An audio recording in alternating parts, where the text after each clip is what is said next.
Wren was drinking tea, and feeling rather shaken. Flight, or wind-walking that was more colloquially known, was oft considered one of the later traits of cultivation, one usually seen in those cultivators who had reached the lofty heights of Sect Master, General, or City Overseer. The means and method varied, of course. While most simply lighted themselves until they could step on air itself, some used elemental techniques instead. The Overseer of Tenhuo herself rode on lightning chi, blitzing across the sky in moments, striking her foe with the force of a typhoon.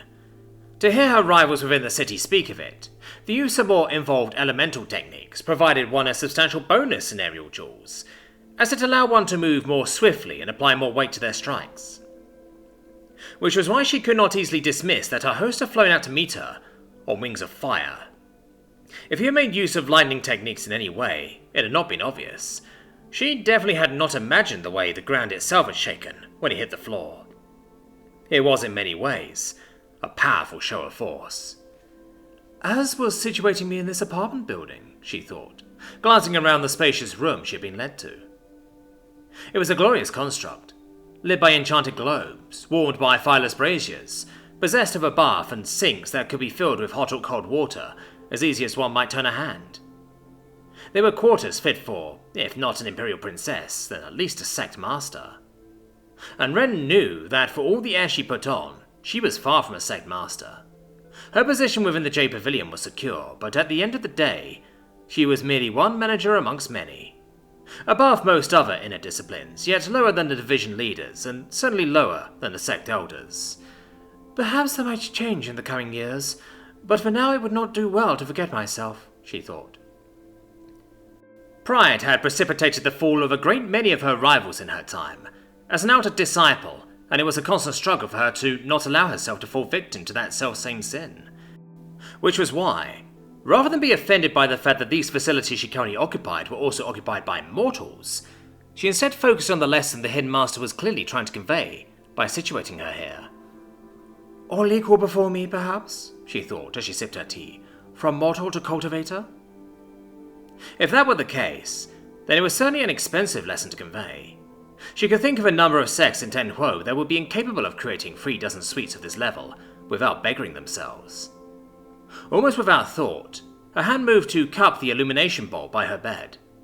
If she had still been a mortal, gripping the light might have burnt her fingers, but as she was now, she felt little more than a tingle from the heat that pervaded the bowl's impossibly thin glass surface. That was all she felt, though. Not a single hint of ki was evident within the device. She couldn't even begin to conceive of the mastery required to create such an efficient construct, let alone the hundreds that likely dwelled within the massive grey construct in which she now dwelled. Perhaps it was for the best that she had spoken only haltingly with the architect before she had begged rest from her long journey.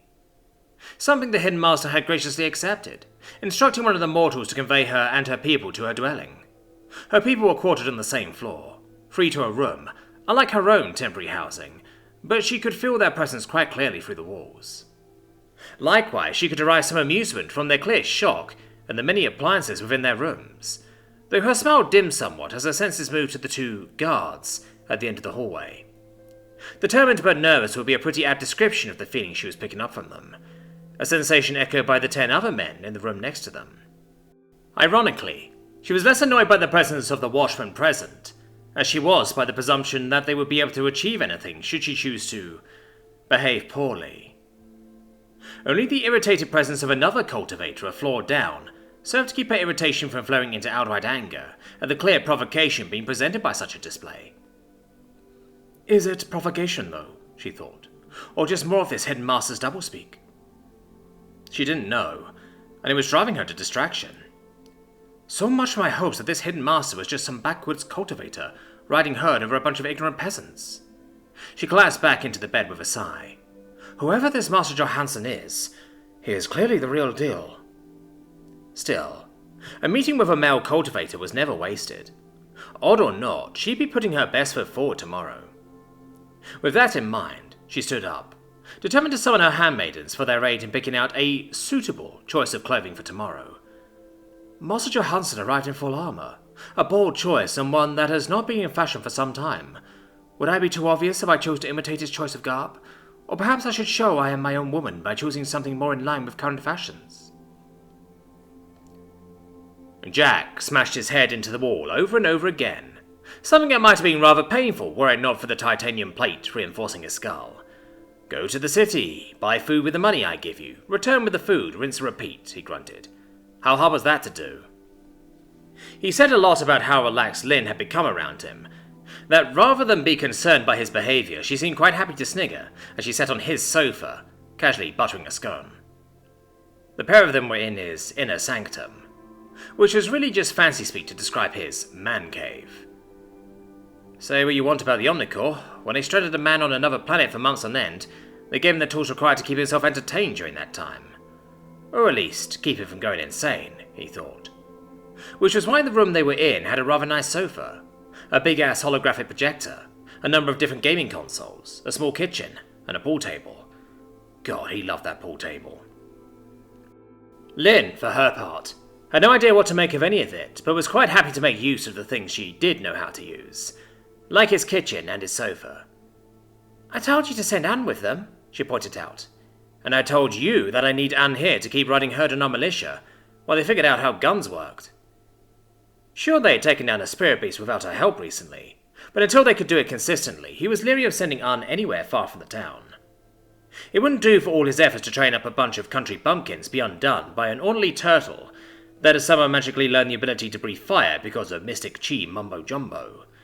Then he'd have to start all over again.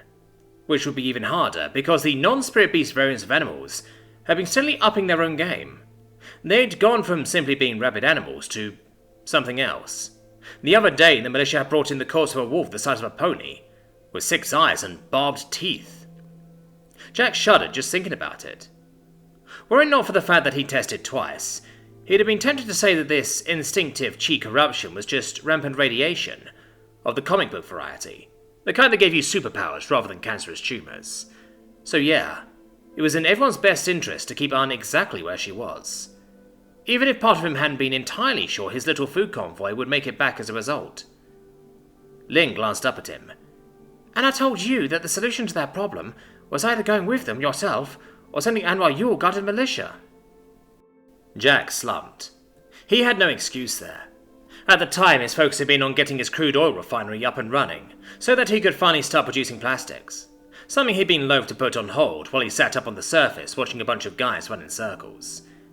At least Anne could do her meditation stuff while she played sheepdog. Plus, food had yet to become an urgent problem, a looming one, but nothing that couldn't be put off for another month or two. His convoy had been intended to be more of a test thing, to see if they could make it to the city and back. A little callous on his part, but he never pretended to be a particularly moral person. More to the point, the militia were an asset to be utilised. The town needed food. His small army was in a position to provide it. He did no one any favours by not making use of those assets he had available to him for the purposes of solving problems. Unfortunately, his small army had not just died an ignoble death to wild roaming beasts, afraid and far from home. They had succeeded in their task, for a given value of the word, and in the process, they brought back a tag-along with them. A cultivator. One who was, in Anne's own words, stronger than her. Although, apparently, not by much. Which was something of a relief. Dangerous as Anne might have been, he was recently confident that if things ever came down to blows, his suit would give him enough of an edge to best her. Primarily because her glaive would shatter long before he managed to slice into his suit. At which point, he'd just need to get a hold of her somehow and squeeze. He shook his head, feeling a little green just thinking about it. Do you think she'll be trouble? He asked finally. Lynn shrugged.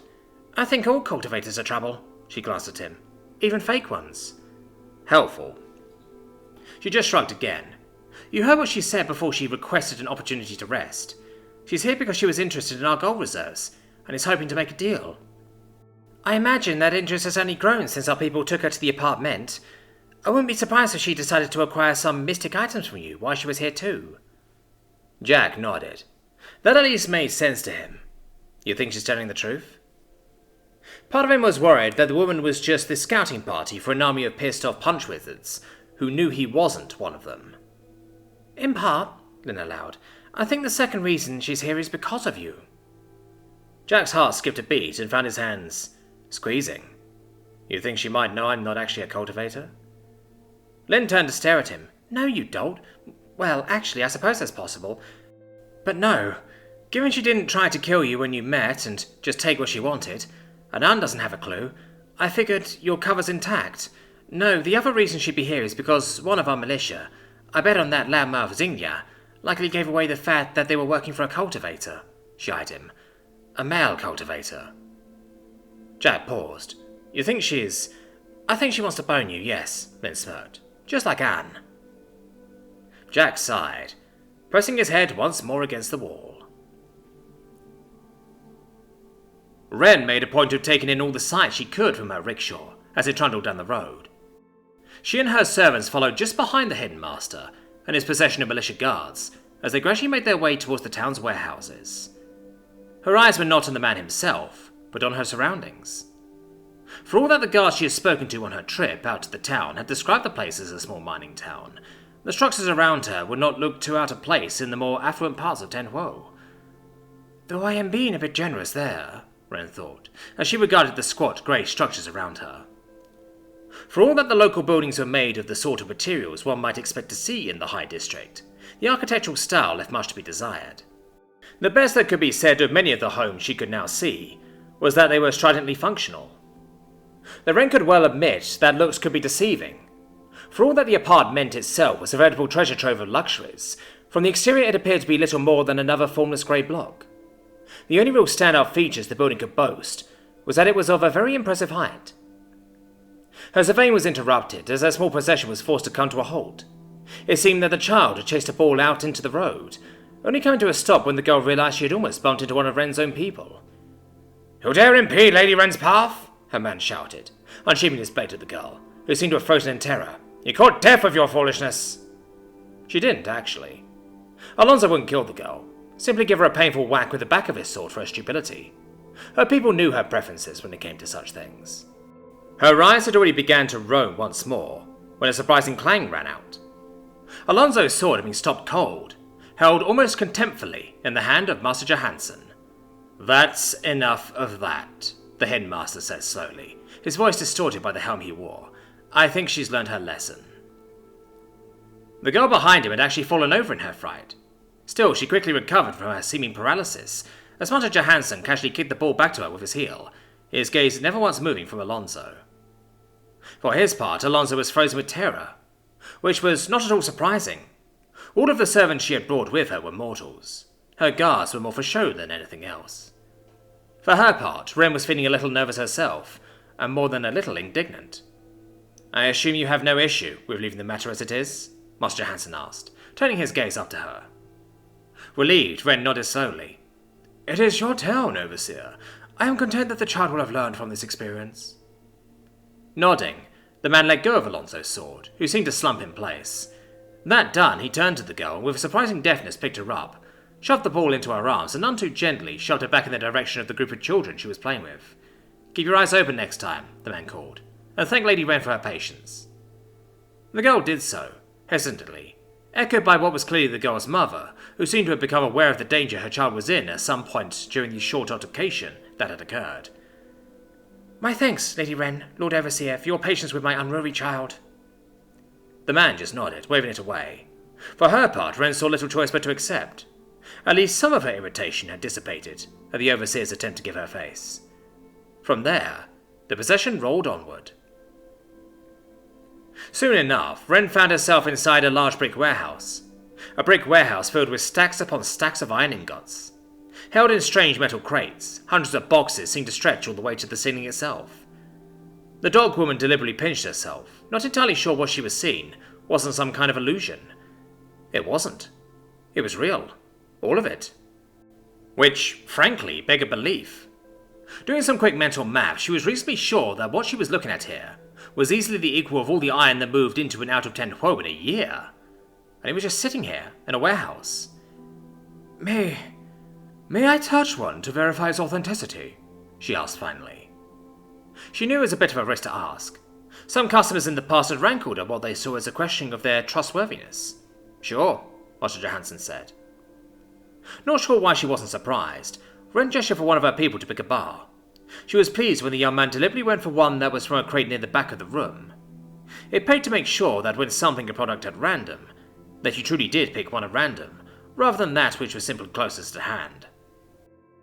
Her fingers closed around the cool surface of the metal, as her servant carefully handed it off to her, before he soundlessly retreated backward.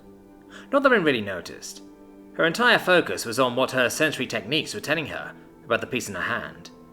It was pure, at least 98%. Which she knew wasn't the ideal form for forge work or construction, though it did have applications in alchemy.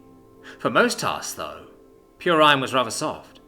For real hardness, instead needed to be mixed with a number of other materials.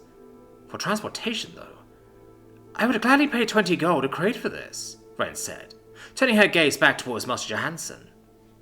She tried hard not to show just how excited she was, and curious as to what technique the man across from her had used to acquire such large quantities of the valuable material in her hands.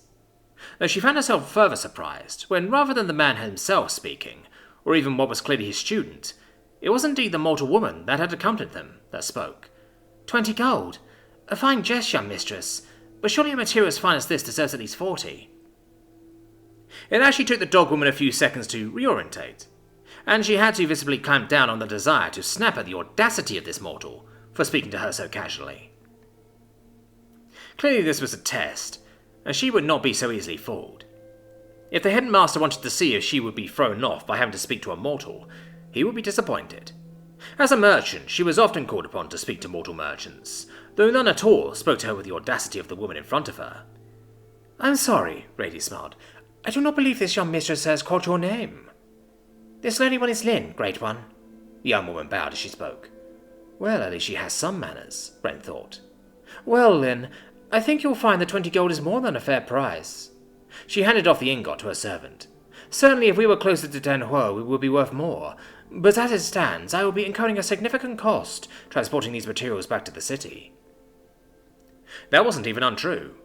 Ren wasn't so foolish as to try to significantly lowball a hidden master. The price she was giving was only slightly under what she believed the real value would be, once transport costs were included. Rather than accept that reasoning, though, the girl simply smiled. Well, if that's an issue, my master's people are quite happy to transport the goods ourselves. We will, after all, be making trips to the city ourselves. Ren was not at all surprised to hear that. The shipment of food she had brought with her had been well received, but clearly wouldn't feed a population this size for long. And while it was an odd thought for a rural town to buy food from the city, it made more sense than one thought. The city was a hub. Farmers came from across the territory to sell their goods there. It was thus easier to buy in bulk at Den Huo itself, rather than make multiple trips to a number of disparate farming communities. She also clamped down on the urge to point out just how well the locals' last attempts to buy food for the city had gone. Instead, she implied it.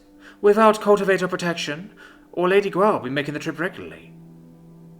The dog woman might have been irritated by that talkative young girl's chattiness on the trip up from Den Huo, but she had still been cunning enough to exploit it.